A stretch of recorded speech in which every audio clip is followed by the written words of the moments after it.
आज हम शुरू करने वाले हैं चैप्टर इलेक्ट्रिसिटी। फिजिक्स में आईसीएसई और सीबीएसई दोनों में ही इंपॉर्टेंट चैप्टर है इलेक्ट्रिसिटी। ओके, देखिए इलेक्ट्रिसिटी होती क्या है, बनती कैसे है। सबसे पहली बात, इलेक्ट्रिसिटी को डिफाइन करता है चार्ज। सबसे पहला पॉइंट आता है, इलेक्ट्रिसिटी अगर कहीं बनानी है हमें तो कैसे बनेगी, तो उसके लिए चाहिए हमें चार्ज।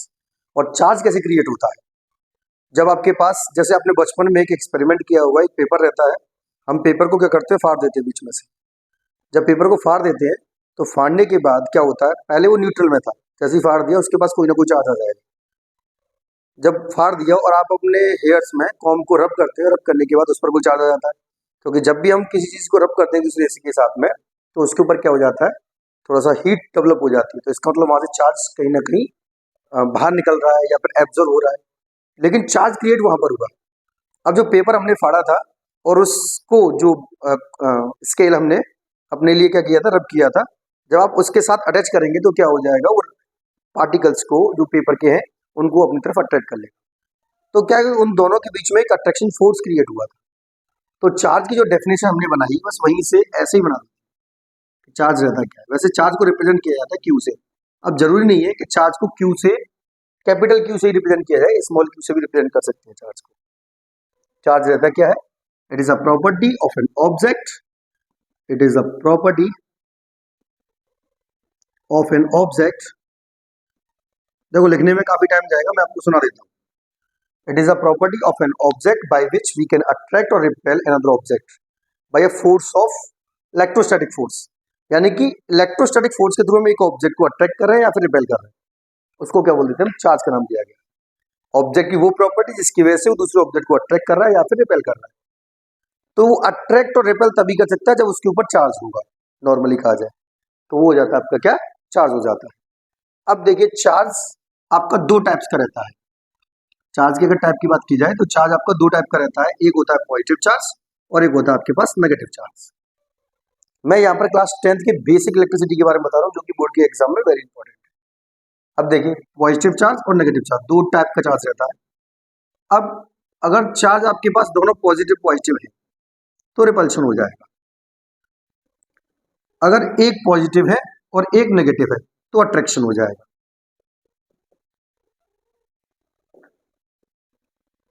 अब दोनों ही नेगेटिव हो तो रिपल्शन हो जाएगा। इट मीन्स ये हुआ कि अगर सेम चार्ज होते हैं तो रिपल्शन होना है। दोनों के पास बराबर ताकत, एक जैसी ताकत है, दोनों पहलवान एक दूसरे दूर हो जाएंगे, रिपल्शन है, कोई नहीं जीतेगा। इसमें क्या है, एक पॉजिटिव एक नेगेटिव, दोस्ती हो पाएगी, भाई कोई भी नाक नहीं लगाएगा इसमें, तो दोनों अट्रैक्ट हो सकते हैं। दैट्स वाई इसके बीच में क्या हो जाएगा, आपका अट्रैक्शन हो जाएगा, और सेम चार्ज के बीच में क्या हो जाएगा, रिपल्शन। ये हो गया चार्ज की प्रॉपर्टी। प्रॉपर्टी नंबर 1, अगर सेम चार्ज होता है तो रिपल्शन होगा, अपोजिट चार्ज होते हैं तो अट्रैक्शन होगा। एक प्रॉपर्टी आती है, चार्ज फॉलो करता है आपका conservation law. Charge follow conservation law. अब कैसे फॉलो करता है चार्ज कंजर्वेशन लॉ को, charge can be created, charge can not be created nor be destroyed. ना तो हम बना सकते हैं ना ही हम उसे नष्ट कर सकते हैं, केवल क्या ट्रांसफर करते हैं। जब कोई ऑब्जेक्ट को ऐसे रब किया जाता है तो एक बॉडी से चार्ज दूसरी बॉडी पर ट्रांसफर हो जाता है। तो चार्ज केवल क्या किया जा सकता है, ट्रांसफर किया जा सकता है, ना तो हम उसे अट्रैक्ट कर सकते हैं ना ही रिपेल कर सकते हैं। और टोटल चार्ज जब किसी सिस्टम का काउंट किया जाता है तो वो क्या होता है, आपका कांस्टेंट रहता है। मान लो एक पार्टिकल दूसरे पार्टिकल पहुंच गया, दूसरे तीसरे पार्टिकल पहुंच गया, तो टोटल चार्ज कांस्टेंट रहेगा, जितना स्टार्टिंग में रहेगा उतना ही बाद में रहेगा, नो चेंज आएगा। तो ये हो जाती है चार्ज की दूसरी प्रॉपर्टी। तीसरी प्रॉपर्टी बनती है चार्ज की quantization of charge. Quantization of charge, अब क्वांटाइजेशन ऑफ चार्ज में क्या रहता है, the net charge on a body, the net charge on a body और सिस्टम। इट मींस किसी एक बॉडी और सिस्टम पर जो पूरा का पूरा चार्ज है वो एक इलेक्ट्रॉनिक चार्ज के इंटीग्रल मल्टीपल के इक्वल होता है। The net charge on a body is equal to the integral multiple of electronic charge. Electronic charge के इंटीग्रल मल्टीपल के इक्वल होता है। तो मान लो तुम्हारे पास n हो गए number of electrons, integral multiple of electric charge यानी कि इलेक्ट्रॉन का चार्ज, और इलेक्ट्रॉन के चार्ज को लगा दिया हमने ई से। तो यहाँ पर नेट चार्ज के लिए फॉर्मूला हो गया Q is equal to N.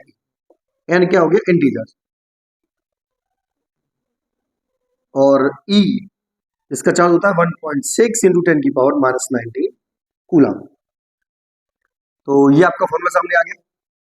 और चार्ज की जो यूनिट रहती है वो रहती है आपकी चार्ज की यूनिट, चार्ज यूनिट, ऐसा यूनिट बोलते हैं इसको, वो रहती है कूलम। क्या होती है? कूलम। स्पेलिंग गलत हो तो मेंशन मत करना, सी से रिप्रेजेंट कर देते हैं वैसे। चार्ज की ऐसे यूनिट रहती है आपकी कूलम। अब बात करते हैं इसमें कि मान लो आपसे पूछा जाए कि एक कूलम में कितने इलेक्ट्रॉन्स होंगे, how many electrons in one coulomb, how many question बनता है और आ भी चुका है बोर्ड में पहले, how many electrons in one coulomb charge. One coulomb charge में कितने इलेक्ट्रॉन्स होने वाले, ये फाइंड करना है। तो आपको पता है एन फाइंड करना है। एन फाइंड करने के लिए फॉर्मूला क्या हो जाएगा? क्यू अपॉन ई हो जाएगा। क्यू यानी कि चार्ज, और चार्ज कितना आपका इस जगह पर 1 है, और ई यानी इलेक्ट्रॉन का चार्ज फिक्स है 1.6 इंटू 10 की पावर माइनस 90।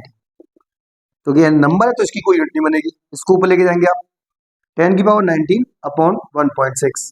अब ये कैलकुलेशन हम जानते नहीं है तो क्या करेंगे, तोड़ देंगे इसको, 10 100 कर देते, चलिए 10 लिख देता हूँ, 10 की पावर 18 हो जाएगी, 19 हो गई, अपॉन में 16 था, एक जीरो यहाँ से पॉइंट हटाने के बाद एक जीरो हो जाती है, 16 से इसको डिवाइड करेंगे तो 6.25 आ जाएगा, 6.25 इंटू 10 की पावर 18। ये एक कूलम चार्ज में नंबर ऑफ इलेक्ट्रॉन्स हो गए आपके। एक कूलम चार्ज के अंदर इलेक्ट्रॉनों का नंबर इतना रहेगा। अब आपसे पूछा जाए 5 कूलम चार्ज में कितने होंगे, तो 5 से मल्टीप्लाई कर दीजिए। 10 कूलम में कितने होंगे, तो 10 से मल्टीप्लाई कर दीजिए। तो ये वैल्यू भी आपको लर्न रखनी है। 1 कूलम चार्ज के अंदर नंबर ऑफ इलेक्ट्रॉन्स कितने रहते हैं, ये आपको लर्न करके रखना पड़ेगा।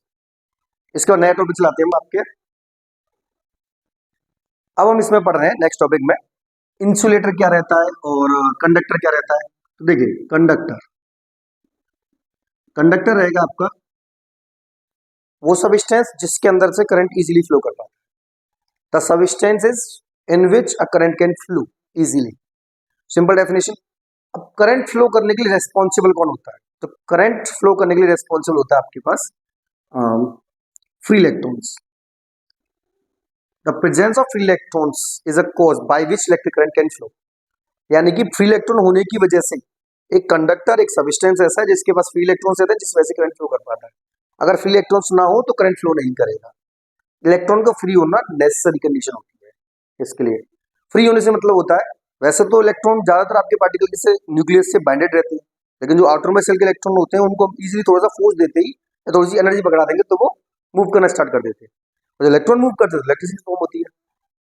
इलेक्ट्रिसिटी भी एक तरीके की एनर्जी है। कंडक्टर और इंसुलेटर जिसमें से करंट इजीली फ्लो नहीं कर पाता उसे हम क्या नाम देते हैं, इंसुलेटर का। इसके बाद बात कर रहे हैं, देखो मैं बार बार एक वर्ड का नाम ले रहा हूं, किसका नाम ले रहा हूं, करंट का। व्हाट इज करंट, करंट को क्या पता लगा रहे हैं, तो इलेक्ट्रॉन क्या था, ई क्या है आपका, इलेक्ट्रॉनिक चार्ज है जिसकी वैल्यू थी 1.6 इंटू 10 की पावर माइनस 19। तो हम इसमें ये जानना चाहेंगे करंट क्या रहता है, the rate of flow of charge, the rate of flow of charge. Rate of flow of charge को क्या बोल देते हैं हम, करंट बोल देते हैं। करंट को रिप्रेजेंट किया जाता है आई से। अब जरूरी नहीं है कि आई जो है आपकी कैपिटल हो, स्मॉल या कैपिटल कैसी भी हो सकती है, कोई प्रॉब्लम की बात नहीं है इसमें, ठीक है। अब रेट, रेट का मतलब टाइम से होता है, चार्ज का मतलब क्यू से होता है। फॉर्मूला बनाना कोई बड़ी बात नहीं है, रेट टाइम, किसी चीज की रेट निकाली जाता है टाइम नीचे आ जाता है। किसका फ्लो, चार्ज का, किसके इक्वल हो रहा है, करंट के। फॉर्मूला तैयार हो गया, I is equal to Q upon T. Run करने की जरूरत नहीं है, डेफिनेशन पकड़ो, फॉर्मूला आपके सामने। अब देखिए जो क्यू है आपका, उसका फॉर्मूला अभी हमने क्वांटेशन से सीखा था, एन ही रहता है अपॉन टी। देखिए एक रिलेशन और निकल के आ गया, तो कोई टेंशन की बात नहीं है, आराम से हमें सब चीजें पता चलती रहती है, बस क्या फॉर्मूले चेंज करते रहो। क्यू का फॉर्मूला एन ही होता है, एन से रिप्लेस कर दिया, टाइम एज इट इज सही। अब यहां से अगर देखा जाए तो क्यू यानी कि इसकी जो यूनिट रहती है वो रहती है कूलम सी, और टाइम की यूनिट रहती है सेकंड। तो आपके करंट की एसआई यूनिट जो बनने वाली है, करंट एसआई यूनिट, वो कितनी हो जाएगी आपकी? कूलम सेकेंड इनवर्स, ऐसे लिख सकते हैं आप इसे। और होती है इसकी ampere. Okay, coulomb second inverse या फिर एम्पियर हो जाती है। ठीक है, तो दो यूनिट हो सकती है, इसमें कोई सी आ जाए। और क्वेश्चन आपके सामने आता है, 4 ऑप्शन पकड़ा देता है वो, और पूछता है इसमें करंट की एसआई यूनिट क्या होगी, तो कंफ्यूज करने के लिए वो एम्पियर नहीं देता, ये पकड़ा देता है। कंफ्यूजन बच्चे को समझ में नहीं आती क्या कहना चाहता है, तो याद रखिए ये बिल्कुल सही लिखा हुआ है, कूलम सेकेंड इनवर्स और एम्पियर हो, या फिर या तो एम्पियर देगा या फिर ये वाली चीज। करंट की एसआई यूनिट हो गई। अब आपसे पूछा जाए कि 1 एम्पियर की डिफाइन क्या बनेगी, 1 एम्पियर क्या होता है, what do you understand by 1 ampere? या वो क्या देता है, define the SI unit of current. अब बताओ एसआई यूनिट को कौन डिफाइन करता है? एसआई यूनिट तो एम्पियर रहती है, उसको डिफाइन करने का क्या मतलब है? लेकिन डिफाइन की जा सकती है, क्योंकि हमारे पास करंट का फॉर्मूला है क्यू अपॉन टी। तो क्यू रहता है क्या? चार्ज। तो when 1 coulomb charge flow through a conductor for 1 second, यानी कि टाइम को 1 सेकंड कर दिया जाए और चार्ज को 1 कूलम कर दिया जाए, तो करंट कितना हो जाएगा आपका? 1 एम्पियर। डेफिनेशन कैसे लिखेंगे इसकी? When 1 coulomb charge flowing through a conductor for 1 second, then the amount of current is 1 ampere. Okay, इसके बाद current can be measured by, it is measured by, it is measured by a device जिसको नाम दिया गया आपका ammeter. अब देखिए ampere से बना आपका एमीटर, एमीटर के लिए सिंबल यूज कर लेता हूँ ए का, एम्पियर के भी सिंबल क्या यूज कर लेता हूँ ए का। तो जो एमीटर लगे होते हैं हमारे, आपने स्टेबलाइजर देखा होगा अपने घरों में, उसमें 2 डिवाइसेस लगी होती है, एक वोल्टमीटर एक एमीटर। वोल्टमीटर पे वी लिखा होता है, एमीटर पर ए लिखा हुआ होता है, जिससे हमें पता चलता रहता है कि करंट का अमाउंट कितना है हमारे सर्किट के अंदर, कितना आ रहा है। वोल्टमीटर से पता चलता है कि कितना वोल्टेज आ रहा है हमारे पास। तो ये डिवाइस हो जाती है एमीटर, और it is connected in series combination, it is connected in series combination.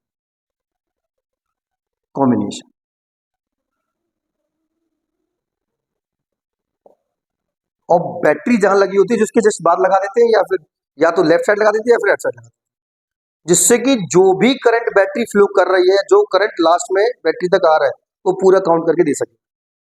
इसलिए करंट को किस में लगाया जाता है आपका, एमीटर को आपका सीरीज कॉम्बिनेशन में लगाया जाता है। अब सीरीज कॉम्बिनेशन क्या होता है, पैरेलल कॉम्बिनेशन क्या होता है, हम पढ़ेंगे आगे नेक्स्ट टॉपिक में, एक्सपेरिमेंट बना के रखिए। इसमें तुम्हारे पास जो एमीटर लगा हुआ होता है उसका रेजिस्टेंस नेग्लिजिबल रहता है, जिससे कि जो भी करंट आया है पूरा का पूरा मेजर किया जा सके या पूरा का पूरा बाहर जा सके। क्योंकि अगर इसके पास रेजिस्टेंस होता, थोड़ा सा भी रेजिस्टेंस होता, तो कुछ ना कुछ एनर्जी ये भी ऑब्जर्व कर लेता। जब एनर्जी को ये खाएगा तो बाहर जो करंट अमाउंट जाना है आगे वो कम जाएगा, तो फिर गड़बड़ हो जाएगी, उतना मेटेरियल नहीं मिलेगा जो हमें चाहिए, रिक्वायरमेंट पूरी नहीं हो पाएगी। इसलिए इसका रेजिस्टेंस क्या लो से लो रखते हैं, वेरी लो रखते हैं, जिससे कि कोई भी कंजप्शन ना करे और करंट इजीली आगे तक फ्लो कर सके। इसके बाद हम बात करते हैं, देखिए 2 टॉपिक रहते हैं, एक तो स्टैटिक इलेक्ट्रिसिटी और एक करंट इलेक्ट्रिसिटी। जब चार्ज हमारा रेस्ट कंडीशन में होता है तो स्टैटिक इलेक्ट्रिसिटी प्रोड्यूस करता है। रेस्ट कंडीशन से मतलब होता है कि जैसे मान लो ग्लास रोड है, उस पर कोई चार्ज है, ग्लास रोड है, ग्लास रोड पर कोई चार्ज है, सिल्क क्लॉथ लिया मैंने, इसके साथ में इसको रब कर दिया, रब करने पर क्या होगा कि इसका चार्ज इसके ऊपर ट्रांसफर हुआ, इसकी वजह से भी कोई ना कोई इलेक्ट्रिसिटी बनेगी, उसको नाम दिया जाता है स्टैटिक इलेक्ट्रिसिटी। एक हम कंडक्टर में, एक वायर में करंट को फ्लो करा रहे हैं बैटरी लगाकर, तो वहां पर जो करंट फ्लो होगा उसको नाम दिया जाता है इलेक्ट्रिक करंट। अब बात करते हैं आपके इलेक्ट्रिक फील्ड की। इलेक्ट्रिक फील्ड क्या होता है? वैसे तो इस टॉपिक को क्लियर हम क्लास 12th में जाके करते हैं, लेकिन थोड़ा सा बता देता हूं मैं आपको। इलेक्ट्रिक फील्ड, इलेक्ट्रिक फील्ड क्या होता है? फील्ड, फील्ड समझिए, फील्ड मतलब एरिया, भाई लोगों का एरिया है, पता कैसे चलती है एरिया की? तो फील्ड एक क्यू चार्ज मान लीजिए, डॉन है ये क्यू डॉन, इसके चारों तरफ का एक स्पेस ऐसा होगा, ये देखिए ये स्पेस, यहाँ पर कोई भारी व्यक्ति आके बोलता है मे आई कम इन सर, ये बोल देता है नो नो, तुम अपोजिट पार्टी के हो, अंदर नहीं आ सकते। तो इसका ये जो एरिया है, ये जो फील्ड है, जिसके अंदर दूसरे चार्ज को वो आने की परमिशन दे या ना दे, यानी कि अट्रैक्शन करे या फिर रिपल्शन करे, तो उस फील्ड को, उस एरिया को नाम दिया जाता है इलेक्ट्रिक फील्ड का।